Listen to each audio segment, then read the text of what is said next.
आप सभी दर्शकों का स्वागत है। आज चक्रव्यूह में सवालों के घेरे में होंगे केंद्रीय मंत्री चौधरी वीरेंद्र सिंह जी। बहुत बहुत स्वागत है आपका। धन्यवाद। अब जो लगातार समय है केंद्र सरकार का, हरियाणा की सरकार का, भाजपा की सरकार का, वो बढ़ता जा रहा है। पहले जब आप आए थे तब आपने कहा था कि अभी तो चंद रोज़ ही हुए हैं, फिल्म शुरू ही हुई है, तो अब किस मुकाम पे चल रही है केंद्र सरकार की? पहले बात करते हैं। देखिए, ये सही है कि 14 महीने से ऊपर का समय केंद्र सरकार को हो गया, लेकिन समय से किसी की उपलब्धियों को आप नहीं नाप सकते। क्या इनिशिएटिव हैं, किन किन चीज़ों को लेके नई सरकार चल रही है या नई सरकार के टारगेट्स क्या हैं, किन लक्ष्यों पे वो पहुंचना चाहती हैं, वो ज़्यादा ज़रूरी हैं। और उनकी व्याख्या अभी पिछले कुछ महीनों में बड़े स्पष्ट तौर पे हमारी केंद्रीय सरकार ने की है।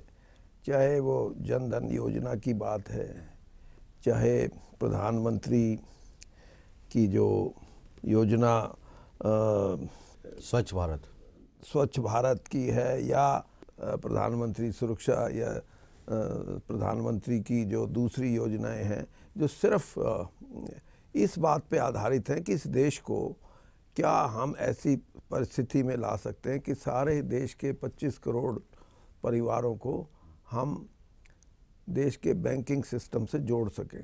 तो अगर आप एक परिवार को 5 सदस्य मान के चलो तो देश के 125 करोड़ लोगों में से सिर्फ 18 करोड़ लोग ही बैंकिंग सिस्टम से, और मैं तो बैंकिंग सिस्टम नहीं कहता इसको, इस देश की संपदा, इस देश की आर्थिक जो विकास है उससे इतने ही लोग जुड़े हुए थे।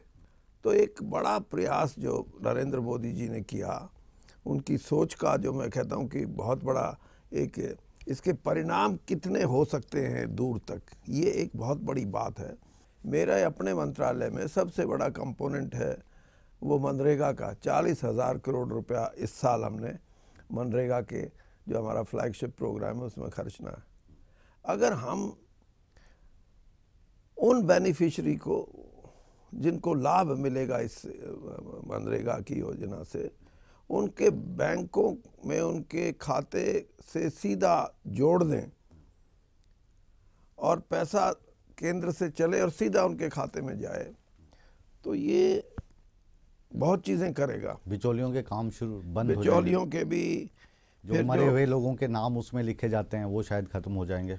हाँ, नहीं, नाम जो लोग वहाँ पे जाते ही नहीं है उनके नाम से पैसा उठा लिया जाता है, वो कम हो जाएगा। तो मैं ये नहीं कहता कि ये कोई बिल्कुल फुल प्रूफ सिस्टम हो जाएगा, लेकिन जो लीकेजेस हैं, जो इन बिटवीन जो लीकेजेस होती हैं बीच में, जैसे यहाँ से प्रदेश में गया, प्रदेश से वो डिस्ट्रिक्ट में गया, डिस्ट्रिक्ट से ब्लॉक में गया, तो ये जो चेन है ये ख़त्म होगी, सीधा उससे जुड़ेगी, तो लीकेजेस खत्म होएंगी, पारदर्शिता आएगी। नीयत तो अच्छी है, ये जो एग्जांपल दिया ये भी नीयत अच्छी ही नज़र आती है क्योंकि बैंक में सीधा जाएगा।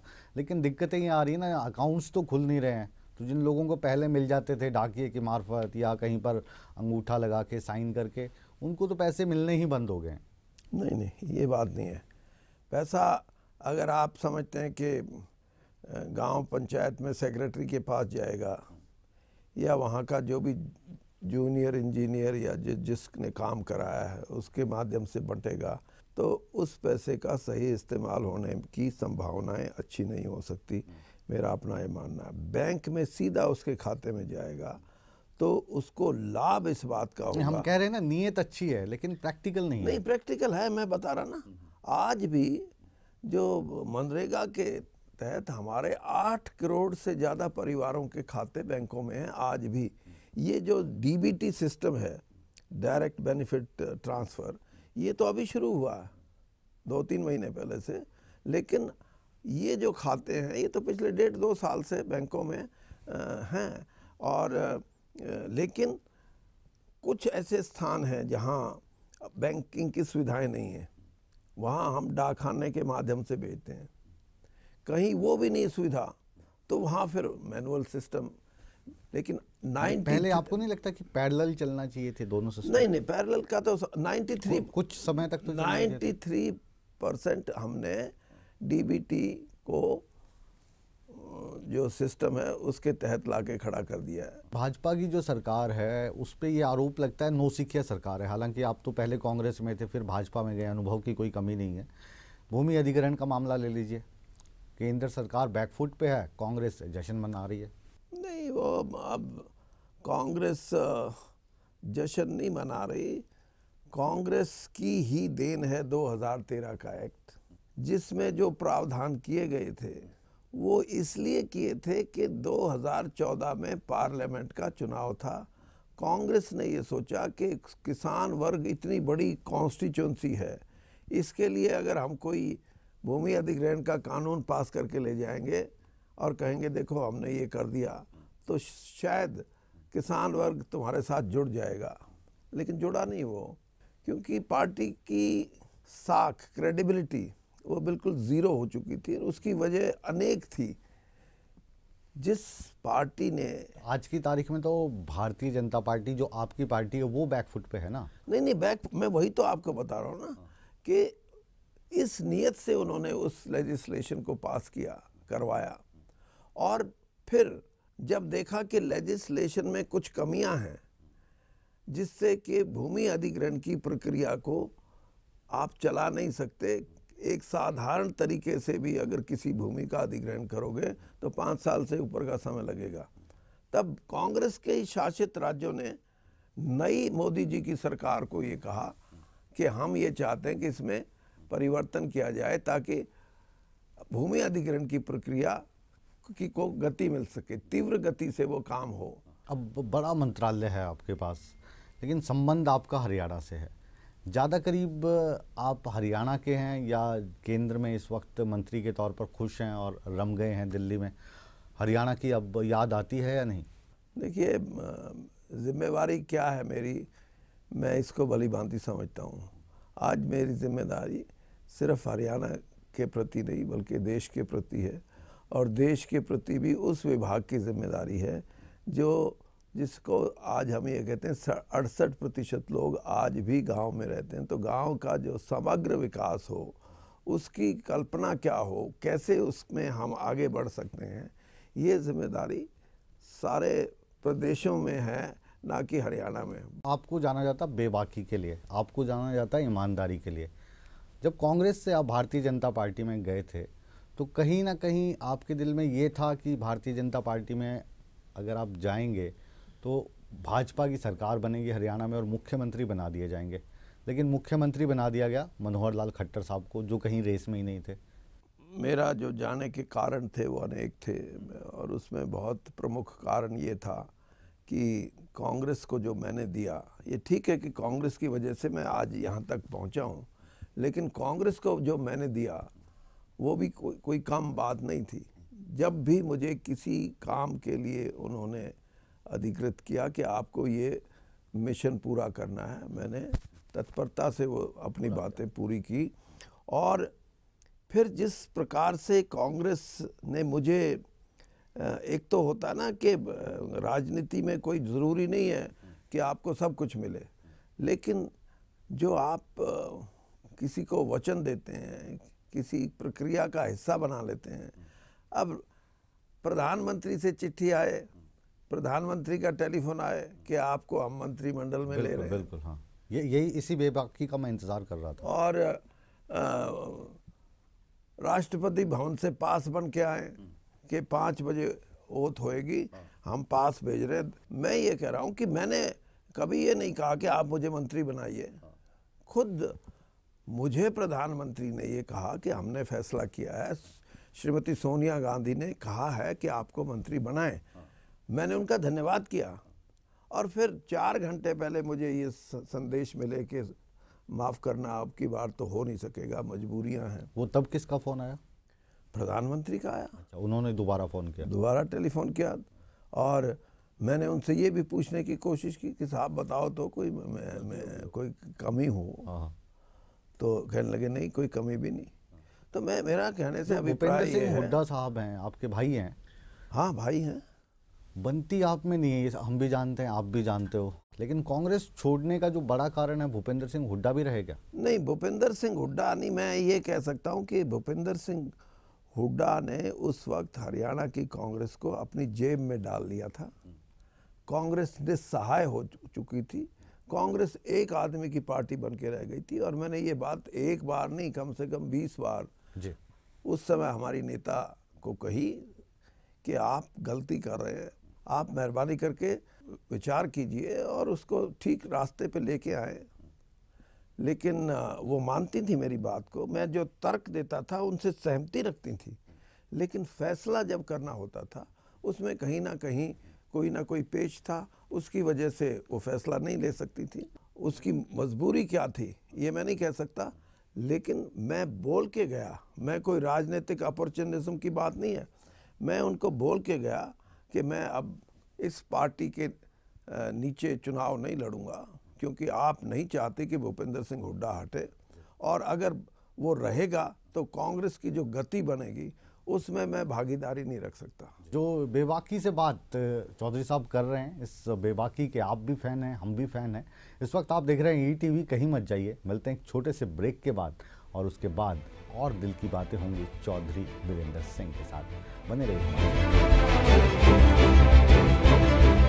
जाट नेता हैं आप, भारतीय जनता पार्टी के जितने नेता हैं जाटों को गुमराह कर रहे हैं, आरक्षण दिलवाएंगे। हमें भी वो अधिकार मिलना चाहिए जो हमारे दूसरे भाइयों को मिला।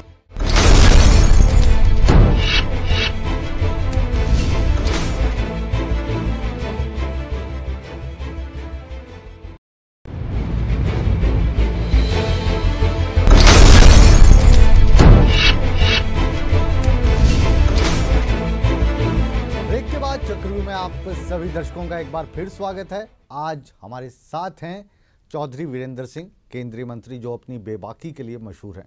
बहुत ही बेबाकी से आपने बताया ब्रेक में जाने से पहले कि कांग्रेस छोड़ने का रीज़न क्या था।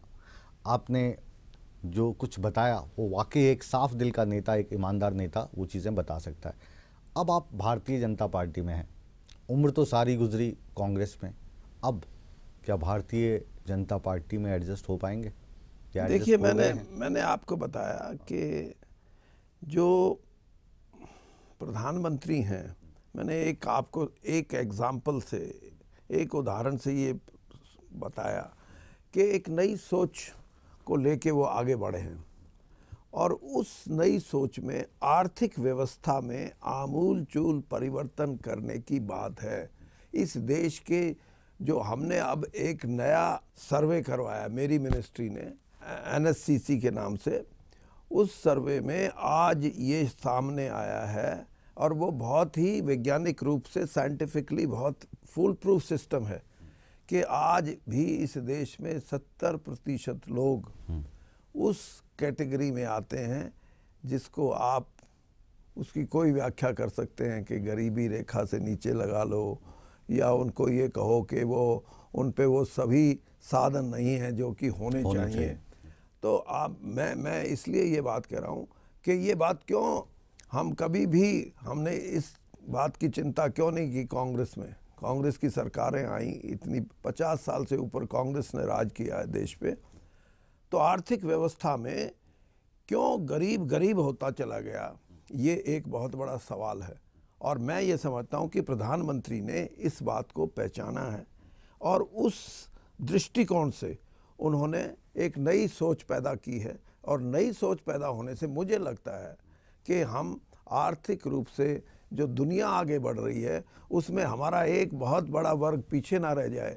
जो हम कल्पना करते हैं कि भारत और इंडिया ये दो अलग अलग ना नज़र आएँ, उस दिशा में प्रधानमंत्री ने एक कोशिश की है। और मैंने कुछ चीज़ों पे भारतीय जनता पार्टी में आने से पहले 15 अगस्त 2014 का जो भाषण था प्रधानमंत्री का, उसमें और भी कुछ ऐसी चीज़ें देखी हैं जिससे मुझे लगा कि here is a man who can deliver. मतलब फैन हो गए आप नरेंद्र मोदी के? फैन नहीं, मैं यथार्थ की बात करता हूँ। मैं कोई चापलूसी की कोई बात नहीं कर रहा। उनके व्यक्तित्व से आप प्रभावित हैं, और यह अच्छी बात है, कोई बुरी बात नहीं है किसी के व्यक्तित्व से प्रभावित होना, अगर वो अच्छा काम कर रहा है। हम भारतीय जनता पार्टी के बारे में बात करते हैं। भारतीय जनता पार्टी जो है, इस पे आरोप ये लगता है कि RSS जो है वो चलाती है इसको। तो जो आरएसएस का चलाने वाला जो फैक्टर है उससे आप कितने सहमत हैं, और क्या जो आरएसएस का रंग है उसमें चौधरी साहब रंग गए हैं क्या? देखिए, बात यह है कि आरएसएस भी एक अपने देश में एक संस्था है और उसका अपना एक कोई फिलॉसफी है, उसकी अपनी एक सोच है।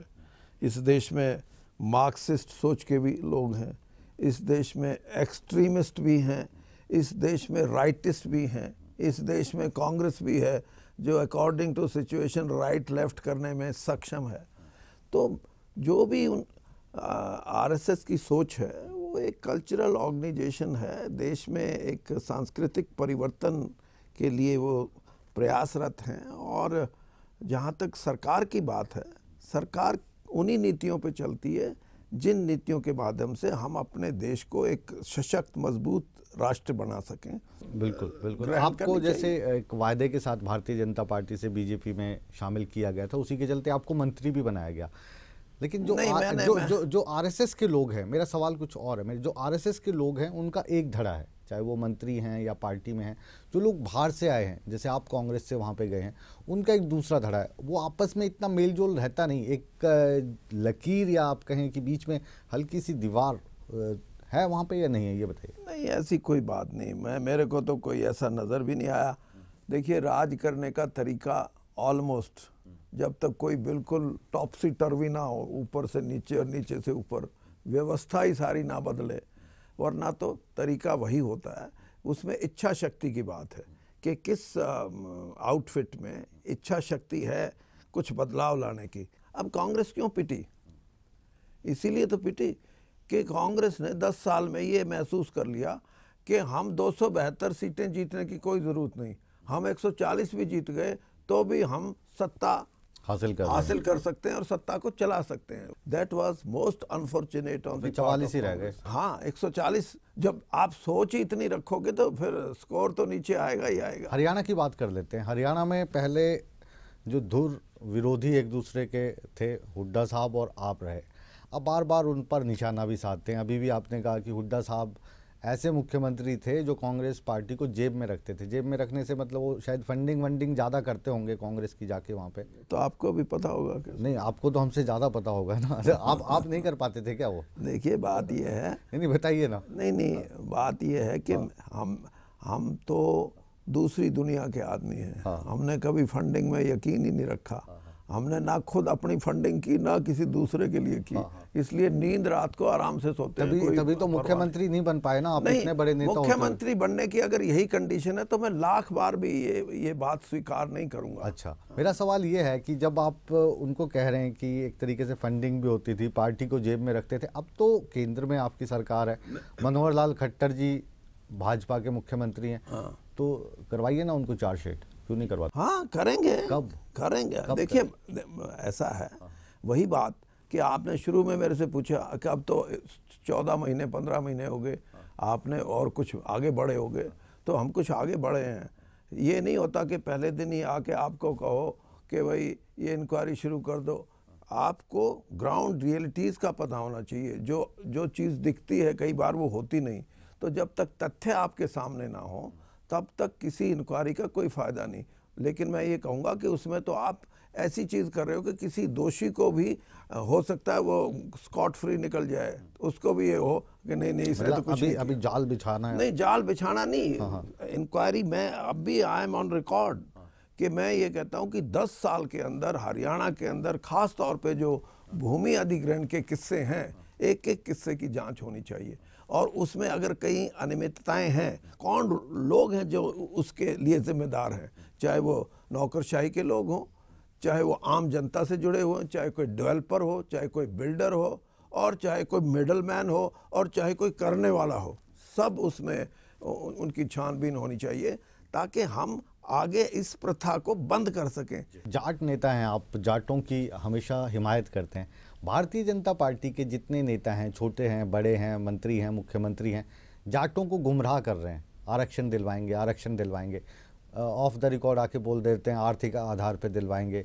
कभी बोलते हैं, मुख्यमंत्री जी का बयान आता है कि जो लोग डंडे से और आरक्षण की मांग कर रहे हैं उनको आरक्षण की क्या ज़रूरत है। ये जो अलग अलग बयान आ रहे हैं आपके नेताओं को वोट बैंक के लिए जाटों को मूर्ख बनाने का जो काम कर रहे हैं, इसे आप कैसे देखते हैं? देखिए, मेरा तो सीधा सोच है कि हम गुर्जर और यादव और जाट और इवन सैनी और भी कुछ छोटी बिरादरियां हैं, जैसे हमारे हरियाणा में रोड बिरादरी है एक जी, ये सारी बिरादरियां बिश्नोई हैं। बिश्नोई हाँ, बिश्नोइयों में 99% जो बिश्नोई हैं वो जाट हैं, जो सेक्ट को मानने लग गए, जट सिख हैं। मैं तो कहता हूं कि हमारा जो सदियों से सामाजिक तौर पे शोषण हुआ है, अगर हमारा नहीं हुआ, सैनी का हुआ है, यादव का हुआ है, गुर्जर का हुआ, तो हमारे को, और हमारा नहीं हुआ तो हम नहीं मांगेंगे आरक्षण। लेकिन हम अगर उनके बराबर हमारा शोषण हुआ है तो हमें भी वो अधिकार मिलना चाहिए जो हमारे दूसरे भाइयों को मिला। जी, लेकिन आरोप ये लगता है कि जाट इतने बलवान हैं कि आरक्षण अगर मिला तो डंडे के जोर पे मिलेगा। नहीं, डंडा है आपके पास? देखिए, ये बात ऐसे नहीं है। बात ये है कि जो इस चीज़ को जाट, आज के दिन मैं पंजाब में एक दिन बहुत पहले, मैं स्टूडेंट था, मैं असेंबली देखने चला गया। पॉलिटिकल आदमी, मेरे दिमाग में पॉलिटिक्स तो शुरू से थी। तो वहाँ जो भाषण हो रहा था, वो एक एमएलए कह रहे थे जट नू ए चाहिए, जट नू पानी चाहिए, जट नू अच्छा बीज चाहिए। तो मैं जब व्हेन आई केम आउट तो मैंने कहा ये सारे जाट, तो वो कहते हैं कि यहाँ पंजाब में जट का मतलब है किसान। तो हम राजनीतिक तौर पे, मैं ये स्वीकार करता हूँ कि पहली बार असर्ट अगर किसी ने किया अपने अधिकारों के लिए पॉलिटिकल, तो उसमें जाट फोर फ्रंट में था। इसलिए आप उसको संज्ञा दे देते हो कि वो तो लट से ले लेगा, वो तो डरा के ले लेगा। नहीं, आपके मुख्यमंत्री हरियाणा के मनोहर लाल खट्टर जी ने कहा था। नहीं, वो हमारी एक पहचान है, राजनीतिक पहचान।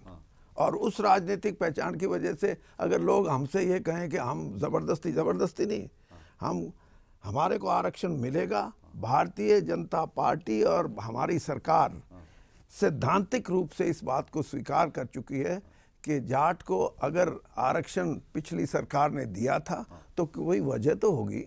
तो इसलिए मेरे को पूरा इस बात का यकीन है कि हमारे को आरक्षण मिलेगा और हमारी सरकार ही देगी। वन लाइनर मेरे दिमाग में आ रहा है अभी, आरक्षण लेगा जाट, नहीं तो खड़ी कर देगा खाट। देखिए, ये तो चुटकुले हैं। ये जैसे आजकल हुड्डा अभी कोई चुटकुला छोड़ता है, जुमला पार्टी फलाना, ये मैं इन बातों में नहीं जाता। मैं ये कह रहा हूँ कि हमारा हक है। हाँ। और हक भी मैं इसलिए नहीं, आर्थिक दृष्टि की बात नहीं, लठ की बात नहीं, सामाजिक तौर पे सदियों तक हमारा शोषण होता रहा है। और उसकी एक एक बात मैं अगर आप इसमें टीवी में सुनाऊं तो सारा देश ये कहेगा कि जाट को भी उतना ही हक है आरक्षण का जितना कि किसी एक सैनी भाई को है, जितना किसी एक गुर्जर को है, जितना किसी एक यादव को है। और हमारा हक है, इसलिए मैं ये कह रहा हूँ कि मैं आई कैन प्रूव कि सोशली हमारे साथ हमेशा जाती हुई है। और अब हम सक्षम हैं, और सक्षम हैं तो इसलिए आगे बढ़ के हक मांग रहे हैं। हक छीन के रहेंगे? नहीं, छीन के तो आप बोल देना आखिर में। जी, ये है बेबाक चौधरी वीरेंद्र सिंह, केंद्रीय मंत्री भारत सरकार के। आपने जिस बेबाकी से हमारे सवालों का जवाब दिया और जो आपका अंदाज़े बयां है, वाकई हम आपके कायल हैं। आप कहीं मत जाइए, चक्रव्यूह के बाद खबरों का सिलसिला जारी है। आपने अपने कीमती समय में से समय निकाला, आपका बहुत बहुत शुक्रिया। बने रहिए ईटीवी के साथ।